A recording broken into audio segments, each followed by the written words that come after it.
So today we will start our next topic, that is Schmitt trigger circuit. Schmitt trigger is also the comparator circuit in which we provide the positive feedback to it. Okay, इसमें क्या होता है, हम एक positive feedback देते हैं circuit को hysteresis avoid करने के लिए। तो ये इसके दो टाइप्स होते हैं, इन्वर्टिंग स्मिथ ट्रिगर और नॉन इन्वर्टिंग स्मिथ ट्रिगर। तो फर्स्ट हम देखेंगे इन्वर्टिंग स्मिथ ट्रिगर। तो ये सर्किट डायग्राम है स्मिथ ट्रिगर की। यहाँ पे ये हमारा कंपैरेटर ओपैम है, ये इन्वर्टिंग टर्मिनल या नॉन इन्वर्टिंग टर्मिनल, ये positive power supply plus VCC, negative power supply minus V. Okay, ये जो इन्वर्टिंग टर्मिनल ओपैम का, हमने इन्वर्टिंग टर्मिनल को एक रजिस्टर के थ्रू इनपुट सिग्नल दिया है जिसका वोल्टेज है वी इन। ओके, क्योंकि इन्वर्टिंग स्मिथ ट्रिगर, इसीलिए हमने इनपुट सिग्नल इन्वर्टिंग टर्मिनल को दिया।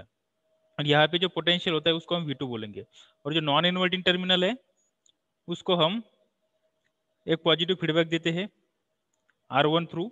ये हमारा पॉजिटिव फीडबैक है क्योंकि output is fed to the non inverting terminal, मतलब पॉजिटिव टर्मिनल, तो इसलिए उसको पॉजिटिव फीडबैक बोलते हैं। तो ये R1 है, R1 रजिस्टर के थ्रू हमने उसको पॉजिटिव फीडबैक दिया, और इस पॉइंट से हमने एक रजिस्टर कनेक्ट किया ग्राउंड को जिसका नाम है R2। तो ये जो है, इस पॉइंट पे हमें जो इनपुट वोल्टेज होता है नॉन इन्वर्टिंग टर्मिनल का वो मिलेगा, दैट इज V1।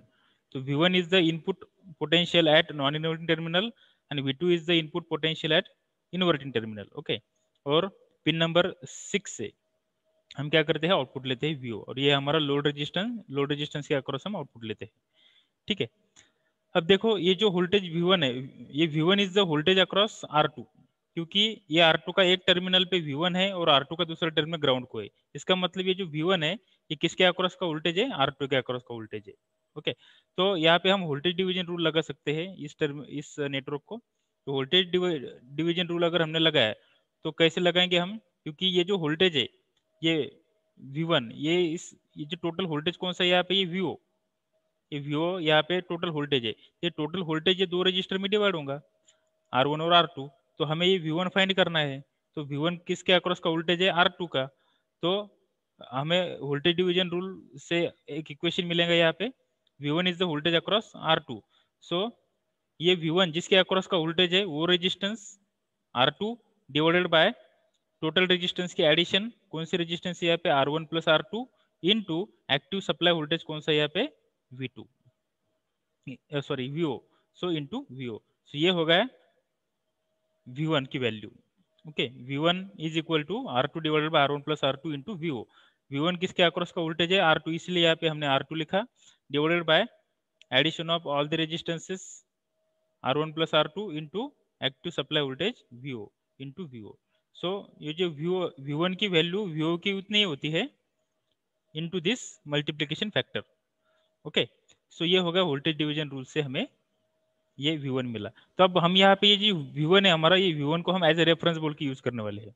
ठीक है, और ये Vin तो हमारा इनपुट सिग्नल है, और ये V1 यहाँ पे रेफरेंस बोल के एक्ट होने वाला है। पर ये V1 के यहाँ पे दो वैल्यू होंगे, वो डिपेंड करता है कि ये आउटपुट वोल्टेज जो है वो प्लस वीसेट है या माइनस वीसेट है। हमें मालूम है कि कंपैरेटर का आउटपुट एक तो प्लस वीसेट रहता है, अगर इनपुट डिफरेंशियल वोल्टेज पॉजिटिव होता है तो कंपैरेटर का आउटपुट प्लस वीसेट होता है, मतलब मैक्सिमम। और अगर इनपुट डिफरेंशियल वोल्टेज निगेटिव होता है तो कंपैरेटर का आउटपुट निगेटिव होता है, मतलब माइनस वीसेट होता है, ये हमें मालूम है। तो अगर VO प्लस वीसेट या माइनस वीसेट होता है तो उसके अकॉर्डिंगली, ये देखो ये VO अगर प्लस वीसेट और माइनस वीसेट होता है तो उसके अकॉर्डिंगली V1 की वैल्यू चेंज होगी। तो V1 will have to value, जिसको हम क्या बोलेंगे, एक बोलेंगे अपर थ्रेशोल्ड वोल्टेज और दूसरा बोलेंगे लोअर थ्रेशोल्ड वोल्टेज। अगर आउटपुट वोल्टेज की वैल्यू प्लस वीसेट है तो हम उस V1 को बोलेंगे अपर थ्रेशोल्ड वोल्टेज, और अगर सपोज आउटपुट वोल्टेज की वैल्यू माइनस वीसेट है तो हम उसको बोलेंगे लोअर थ्रेशोल्ड वोल्टेज।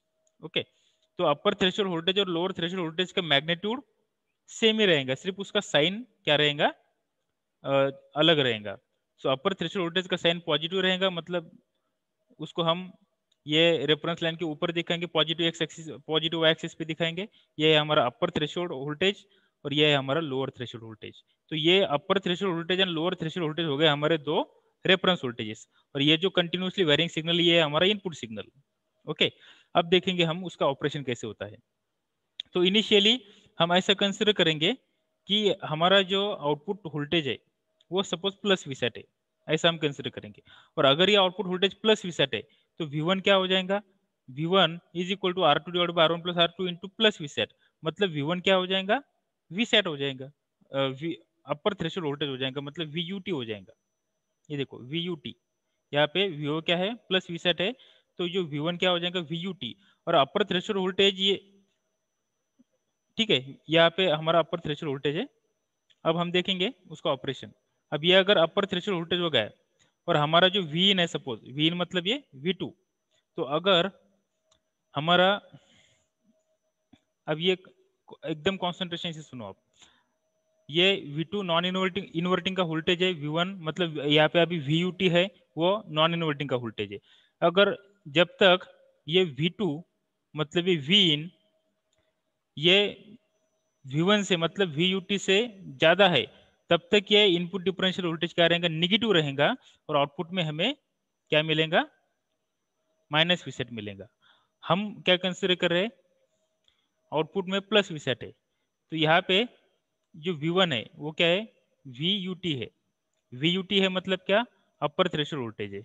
तो ये जो Vin, जब तक ये Vin अगर सपोज ये VUT से कम है, मतलब V2 ये VUT से क्या है, कम है, मतलब VUT ज्यादा है और ये V2 कम है, मतलब नॉन इन्वर्टिंग का वोल्टेज ज्यादा, इन्वर्टिंग का कम है, तो इनपुट डिफरेंशियल वोल्टेज क्या है, इनपुट डिफरेंशियल वोल्टेज है निगेटिव, पॉजिटिव सॉरी, तो आउटपुट में हमें मिलेगा प्लस वी सेट। ओके, तो देखो जब ये हमारा इनपुट सिग्नल या अपर थ्रेशोल्ड वोल्टेज से कम है, तो हमें आउटपुट में क्या मिला, plus V sat. Okay, plus V sat मिला आउटपुट में।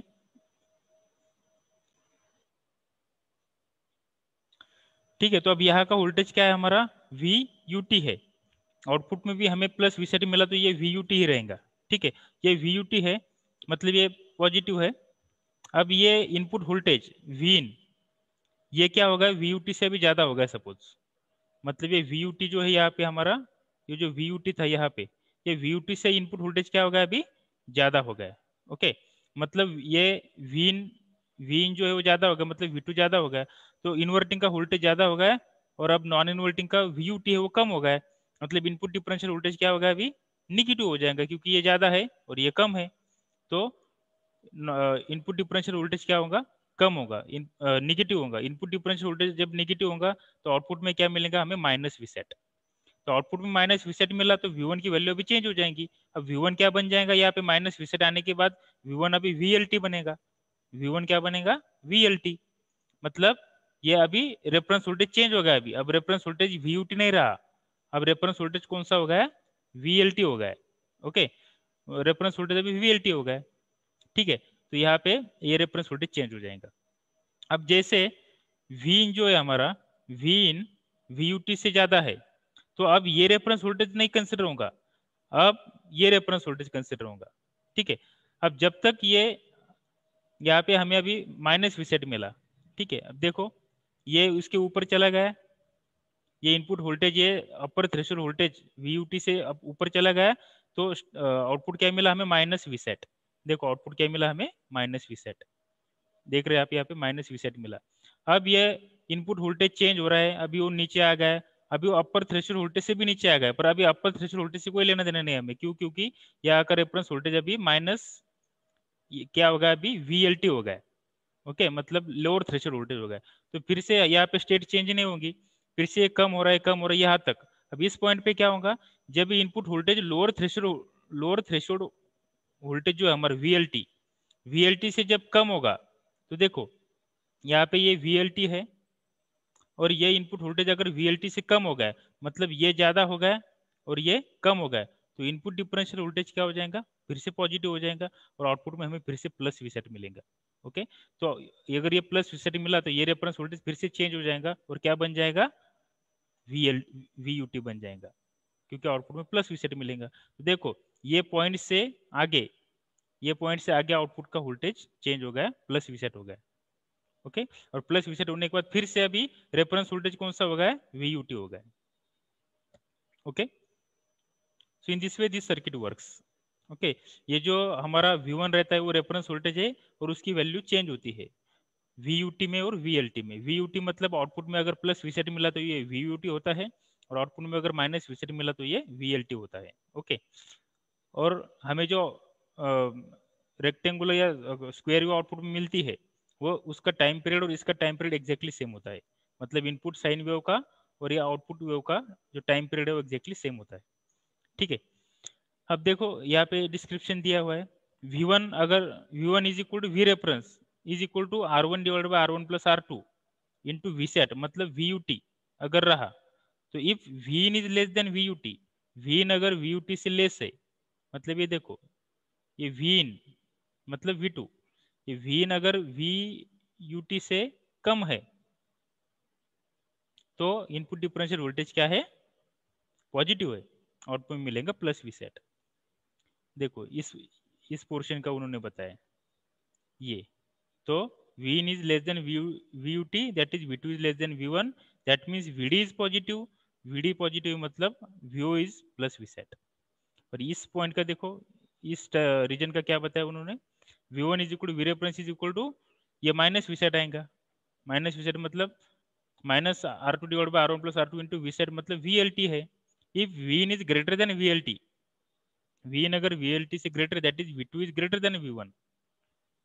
देखो V in is greater than VLT, ठीक है, मतलब क्या आउटपुट में मिलेगा माइनस वी सेट, तो VD नेगेटिव रहेगा, VD इज नेगेटिव और आउटपुट में मिलेगा minus V sat. Okay, so this is the voltage this is the waveform input output waveform for Schmitt trigger circuit। Okay, so यहाँ पे जो हमें voltage transfer characteristics मिलते हैं उसमें एक ये हिस्टैरिसीस कर्व मिलता है, ये ऐसा कर्व मिलता है इनपुट वोल्टेज एक्स एक्सिस पे और आउटपुट वोल्टेज वाई एक्सिस पे। देखो जब इनपुट वोल्टेज VLT और VUT के जब इनपुट वोल्टेज हमारा ये कंडीशनल होता है actually, if V in is greater then VUT, V in अगर UT से ग्रेटर होता है तो VD निगेटिव होती है और VD अगर निगेटिव है तो आउटपुट माइनस वी सेट होता है। ठीक है, इसलिए यहाँ पे आउटपुट माइनस वी सेट है। ओके, और यहाँ पे अगर V in is less than VUT होता है that is VO is equal to इस पॉइंट पे sorry V in is less than VLT होता है तो output voltage plus V sat होता है, इसलिए इस टर्मिनल में प्लस वी सेट, यहाँ पे इस रीजन में प्लस वी सेट है। ये रीजन में क्या है, देखो ये रीजन में V in is less than VUT तो output voltage is equal plus V sat होता है, और सेम रीजन में सेम इसमें if V in is greater than VLT तो output voltage is equal to minus V sat होता है। Okay, so ये हमारा वोल्टेज ट्रांसफर करो, तो सेम यहाँ पे कंडीशन रहती है, सेम यहाँ पे कंडीशन रहती है। ओके, हमने ऑलरेडी डिस्कस किया है voltage transfer characteristics. so this is all about the Schmitt trigger, inverting Schmitt trigger. Okay, जैसे इन्वर्टिंग स्मिथ ट्रिगर रहता है वैसे नॉन इन्वर्टिंग स्मिथ ट्रिगर रहता है। ओके, सिर्फ हम नॉन इन्वर्टिंग स्मिथ ट्रिगर में क्या करते हैं, जो इनपुट सिग्नल प्रोवाइड करते हैं वो नॉन इन्वर्टिंग टर्मिनल को प्रोवाइड करती है आप। ओके, बाकी उसका ऑपरेशन सेम ही होता है। ठीक है, तो नेक्स्ट है comparison of comparator and Schmitt trigger. Comparator और स्मिथ ट्रिगर का क्या डिफरेंस है, यूज ऑफ फीडबैक, कंपैरेटर में फीडबैक की जरूरत नहीं है, स्मिथ ट्रिगर में पॉजिटिव फीडबैक लगता है। ट्रिगर देखो आइडियल कंपैरेटर में the upper and lower trigger levels happens to be 0 volts और एट माइनस रेफरेंस, 0 वोल्ट पे या माइनस रेफरेंस पे ट्रिगर होता है। इसमें upper and lower trigger levels have distinct value, मतलब VUT और VLT दो वैल्यू मिलते हैं हमें वोल्टेज के, रेफरेंस वोल्टेज के। इसमें output voltage plus V sat और माइनस वी सेट, इसमें भी output voltage plus V sat और माइनस वी सेट रहते हैं। इसमें कॉन्फ़िगरेशन नॉन इन्वर्टिंग और इन्वर्टिंग कंपैरेटर होते हैं, इसमें भी नॉन इन्वर्टिंग और इन्वर्टिंग होते हैं। ट्रांसफर कैरेक्टरिस्टिक्स के लिए फिगर हमने ऑलरेडी देखी है। ओके, उसके बाद hysteresis for ideal comparator hysteresis voltage is 0।